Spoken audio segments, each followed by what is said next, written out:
साथियों welcome to Gurukul exam. आप सभी का स्वागत है साथियों आपके अपने चैनल गुरुकुल एग्जाम के अंदर। चलिए साथियों, आज का पहले शिफ्ट का दोस्तों पेपर समाप्त हो चुका है और जिन प्रश्नों को आज पूछा गया था उन सभी प्रश्नों को आप सभी के लिए लेकर आए, तो प्लीज़ सभी छात्र वीडियो को लास्ट तक देखना। आज का पहला प्रश्न है साथियों कि शिक्षण का सत्तावादी स्तर कौन सा होता है। तो शिक्षा का जो सत्तावादी स्तर होता है मित्रों, वो आपका होता है शिक्षक केंद्रित। क्या साथियों? शिक्षक केंद्रित। आगे आपसे पूछा गया था चरित्र का विकास होता है। चरित्र का जो विकास होता है साथियों, वो होता है इच्छा शक्ति से और साथियों बर्ताव एवं व्यवहार से और नैतिकता से। तो आपका राइट आंसर था ऑप्शन नंबर डी वाला, यानी कि ये सभी। ठीक है। आगे आपसे पूछा गया था कि निम्नलिखित में से कौन शिक्षण अधिगम का स्तर नहीं है। निम्नलिखित में से कौन शिक्षण का स्तर का अधिगम नहीं है। बहुत अच्छा प्रश्न था साथियों। इस प्रश्न का राइट आंसर हो जाएगा कि निम्नलिखित में से कौन शिक्षण अधिगम का स्तर नहीं है। ये हो जाएगा आपका विभेदीकरण स्तर। क्या साथियों? विभेदीकरण स्तर। तो राइट आंसर क्या हो जाएगा? ऑप्शन नंबर ए बिल्कुल सही आंसर। आगे मित्रों पूछा गया था यदि एक विद्यार्थी कक्षा में भाग लेने से संकोच करता है तो आप उससे क्या पूछेंगे। बहुत अच्छा प्रश्न है साथियों। यदि आप एक कक्षा में एक विद्यार्थी भाग लेने में संकोच करता है, कोई प्रोग्राम होता है तो कोई बच्चा कहता है कि हम इसमें भाग नहीं लेंगे, तो आप उससे क्या कहेंगे। ये प्रश्न में पूछा गया है।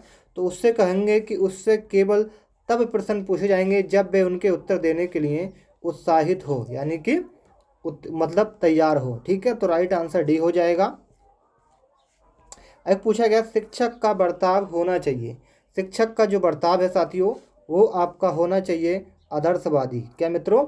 आदर्शवादी। आगे आइए साथियों, बालिका शिक्षा को महत्ता देना उचित है। बालिका शिक्षा को महत्ता देना उचित है, कारण ये पूछा गया था। तो राइट आंसर था किसी सामाजिक परिवर्तन के नेत्र में केवल बालिकाओं का समर्थ। तो राइट आंसर आप सभी का था ऑप्शन नंबर डी वाला। चलिए आगे पूछा गया समन्वित सम्मानवित शिक्षा की सफलता निर्भर करता है। समन्वित शिक्षा की सफलता निर्भर करता है, वो करता है पाठ्य पुस्तकों की उत्कृष्टता पर। किस पर साथियों? पाठ्य पुस्तकों की उत्कृष्टता पर। ठीक है। तो राइट आंसर था आपका ऑप्शन नंबर बी वाला।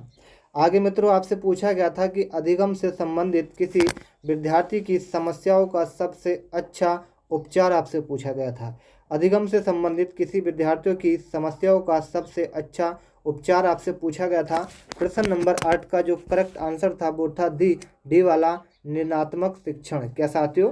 निदात्मक शिक्षण। तो राइट आंसर डी हो जाएगा।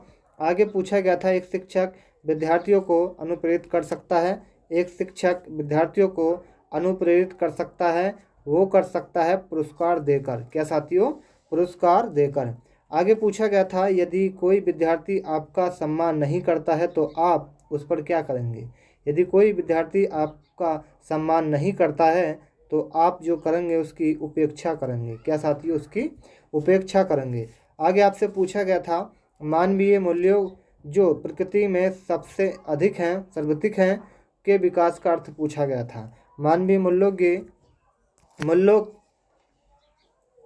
की जो प्रकृति में सबसे त्रिक होता है उसका जो विकास का अर्थ होता है वो आपसे पूछा गया था।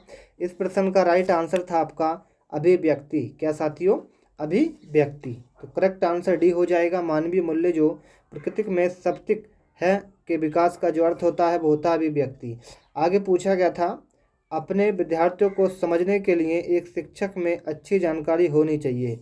अपने विद्यार्थियों को समझने के लिए शिक्षक में अच्छी जो जानकारी होनी चाहिए वो किस प्रकार की होनी चाहिए। तो मित्रों वो होनी चाहिए आप सभी की, एक तो बाल मनोविज्ञान की, दूसरी बच्चों को समझने की प्रवृत्ति की, विषय वस्तु के प्रति विद्यार्थियों के मत की। तो ये होगा ये सभी, यानी कि इनमें से सभी प्रश्न आपके सही हो जाएंगे। ठीक है। आगे आपसे पूछा गया था कि निम्नलिखित में से किस स्तर में बच्चे अपनी समकक्षी वर्ग के सक्रिय सदस्य बनते हैं। बहुत अच्छा प्रश्न था साथियों ये कि निम्नलिखित में से किस स्तर में बच्चे अपने समकक्षी वर्ग के सक्रिय सदस्य बनते हैं। वो बनते हैं साथियों किशोर अवस्था में। ठीक है। कब? किशोर अवस्था में। आगे पूछा गया था मनोचित्रण का संदर्भ पूछा था। मनोचित्रण का संदर्भ आपसे पूछा गया था, ये होता है मन के प्रक्रिया के अन्वेषण। मन के प्रक्रिया के अन्वेषण। तो राइट आंसर था डी। ये महत्वपूर्ण प्रश्न साथियों आज पूछे गए थे, कैसे लगे कमेंट बताइएगा। और चैनल को सब्सक्राइब नहीं किया है तो प्लीज़ सभी छात्र चैनल को सब्सक्राइब करके बेल आइकन ऑन जरूर कर दें, ताकि आपको अगली वीडियो का नोटिफिकेशन सबसे पहले मिलता रहे। सभी को जय हिंद, जय भारत।